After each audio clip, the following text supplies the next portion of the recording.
ഇനി അമേരിക്കയുടെ ഭീമൻ ഇന്ത്യൻ മണ്ണിൽ നിന്നും പറന്നുയരും. ഇനി നമ്മുടെ രാജ്യത്തിന്റെ വ്യോമപാതകളിൽ ഇടിമുഴക്കം നിറയും. വാർത്ത ഞാൻ വിശദമാക്കാം. പ്രിയ പ്രേക്ഷകർക്ക് പേജ് ഡോട്ടിലേക്ക് സ്വാഗതം. ഇന്ത്യൻ വ്യോമസേനയ്ക്ക് ഒരു മീഡിയം ട്രാൻസ്പോർട്ട് എയർക്രാഫ്റ്റ് വേണം. അതിന് അനുയോജ്യമായി ഇന്ത്യ കണ്ടെത്തിയത് അമേരിക്കയുടെ ലോക്ഹീഡ് മാർട്ടിനെയാണ്. അവരുടെ C-130J എന്ന സൂപ്പർ ഹെർക്കുലീസ് വിമാനമാണ് നമ്മുടെ കഥയിലെ നായകൻ. ഇന്ത്യയുടെ പഴക്കം ചെന്ന ആന്റോനോവ് AN-32 അതുപോലെ തന്നെ ഇല്യൂഷൻ EL-76 എന്ന വിമാനങ്ങൾക്ക് പകരമായാണ് ഇപ്പോൾ ഈ അമേരിക്കൻ ഭീമനെ സ്ഥാനപ്പെടുത്തിയിരിക്കുന്നത്. 60 മുതൽ 80 വരെ പുതിയ യൂണിറ്റുകൾ വാങ്ങാൻ രാജ്യം പദ്ധതിയിടുന്നു എന്നാണ് സൂചനകളിലൂടെ മനസ്സിലാകുന്നത്. നിലവിൽ രാജ്യം 12 C-130J വിമാനങ്ങൾ പ്രവർത്തിപ്പിക്കുന്നുണ്ട്. ഇന്ത്യയുടെ വൈവിധ്യമാർന്നതും വെല്ലുവിളി നിറഞ്ഞതുമായ ഭൂപ്രകൃതിയിൽ ഉപയോഗിക്കുന്നതിനായി ഈ വിമാനങ്ങളിൽ വേണ്ട തരത്തിൽ മാറ്റങ്ങൾ വരുത്തിയിട്ടുണ്ട്. ലോക്ഹീഡ് MTA കരാർ നേടിയാൽ C-130 പ്രോഗ്രാമിന്റെ 70 വർഷത്തെ ചരിത്രത്തിലെ ഏറ്റവും വലിയ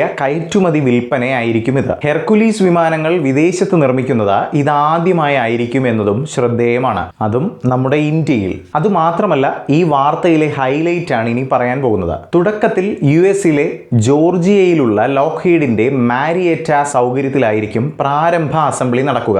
എന്നാൽ അത് കഴിഞ്ഞ് ഇന്ത്യയിലേക്ക് ഉൽപാദനം മാറ്റുമെന്നത് എടുത്തു പറയേണ്ട ഒരു നേട്ടമായി തന്നെ കാണണം. ലോക്ഹീഡ് നിലവിൽ മാരിയേറ്റിൽ പ്രതിവർഷം 20 മുതൽ 24 വരെ C-130J വിമാനങ്ങൾ അസംബിൾ ചെയ്യുന്നുണ്ട്. ഇന്ത്യയിലേക്ക് ഉൽപാദനം മാറിയാൽ ഇവിടെ നിന്നും പൂർണ്ണ നിരക്കിലുള്ള ഉൽപാദനം ഉറപ്പുവരുത്താനും കമ്പനി പദ്ധതി ഇടുന്നുണ്ട്. എന്തായാലും ഈ വാർത്തയിൽ മറ്റൊരു പ്രധാനപ്പെട്ട കാര്യം കൂടി എടുത്തു പറയാനുണ്ട്. ഈ പറഞ്ഞ അമേരിക്കയുടെ ലോക്ഹീഡ് മാർട്ടിനും അതുപോലെ തന്നെ നമ്മുടെ ഇന്ത്യയുടെ ടാറ്റ അഡ്വാൻസ്ഡ് സിസ്റ്റംസ് ലിമിറ്റഡും ഒത്തുചേർന്ന C-130J വിമാനങ്ങൾക്കായി ഇന്ത്യയിൽ എംപനേജ് നിർമ്മിച്ചിരുന്നു. എംപനേജ് എന്നാൽ വിമാനത്തിന്റെ വാലറ്റത്ത് വരുന്ന അസംബ്ലിയെയാണ് സൂചിപ്പിക്കുന്നത്. ഇത് ഇന്ത്യയിൽ നിർമ്മിക്കുന്ന 250ാമത്തെ എംപനേജ് ആണ് വിതരണം ചെയ്തിരിക്കുന്നത്. അതാണ് നമ്മുടെ രാജ്യം. ഹൈദരാബാദിലാണ് ഇതിന്റെ നിർമ്മാണ പ്രവർത്തനങ്ങൾ നടക്കുന്നത്. ഇവിടെ തന്നെ F-16 യുദ്ധവിമാനങ്ങൾക്ക് വേണ്ടിയുള്ള വിംഗ് സെറ്റുകളും നിർമ്മിക്കുന്നുണ്ട്. നമ്മൾ നേരത്തെ പറഞ്ഞു C-130J വിമാനങ്ങൾക്കായി ഒരു in country maintenance repair overhaul MRO സൗകര്യവും ഉണ്ടാകുമെന്നതാണ്. അതായത് C-130J വിമാനങ്ങൾ മെയിൻ്റനൻസ് ചെയ്യാനും റിപ്പയർ ചെയ്യാനും വേണ്ടിയുള്ള ഒരു സ്ഥലമാണത്. 2025 ലോക്ഹീഡ്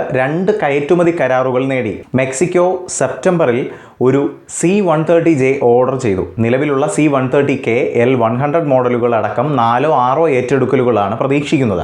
3 യൂണിറ്റുകൾ വാങ്ങിയ ഒരു ഉപഭോക്താവിന്റെ പേര് വെളിപ്പെടുത്തിയിട്ടില്ല. അത് ഏത് രാജ്യമാണെന്നത് രഹസ്യമായി തന്നെ വെച്ചിരിക്കുകയാണ്. ഇന്ത്യയുടെ പ്രതിരോധ ആവാസ വ്യവസ്ഥയുമായുള്ള ലോക്ഹീഡിന്റെ ആഴത്തിലുള്ള ബന്ധം ഇന്ത്യയുടെ തദ്ദേശീയവൽക്കരണ ലക്ഷ്യങ്ങൾ മുന്നോട്ട് കൊണ്ടുപോകുന്നതിനോടൊപ്പം ഉഭയകക്ഷി ബന്ധങ്ങൾ ശക്തിപ്പെടുത്തുമെന്ന് പ്രോഗ്രാം വാഗ്ദാനം ചെയ്യുന്നുണ്ട്. സാമ്പത്തികമായി ഈ കരാർ ആഭ്യന്തര ആവാസ വ്യവസ്ഥയെ ഉത്തേജിപ്പിക്കുന്നു. സീക്കറുകൾ, പ്രൊപ്പൽഷൻ യൂണിറ്റുകൾ, എയർ ഫ്രെയിമുകൾ തുടങ്ങിയ ഘടകങ്ങൾ സംഭാവന ചെയ്യാൻ 100-ലധികം MSMEകൾ തയ്യാറാണ്. അതുപോലെ തന്നെ ഈ ഇൻഫ്യൂഷൻ ആത്മനിർഭർ ഭാരത് ലക്ഷ്യങ്ങളെ പിന്തുണയ്ക്കുന്നു. സമാനമായ ഭീഷണികൾ നേരിടുന്ന സൗഹൃദ രാജ്യങ്ങളിലേക്ക് കയറ്റുമതി വഴികൾ തുറക്കാൻ സാധ്യതയുമുണ്ട് എന്നതാണ്.